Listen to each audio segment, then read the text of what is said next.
Bode 5000 kilo welding positioner.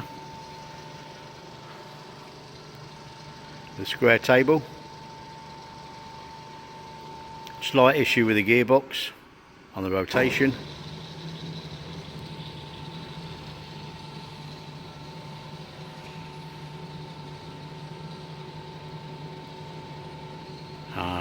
Which we'll see when they can get in there.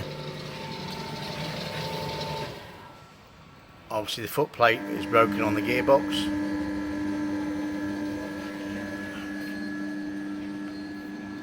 You see variable speed,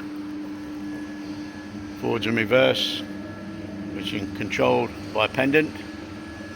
Originally supplied by A&M plant.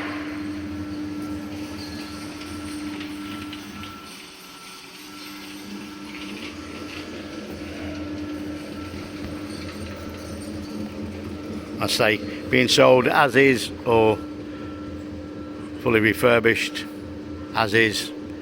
Gearbox might need some attention. Thank you for looking.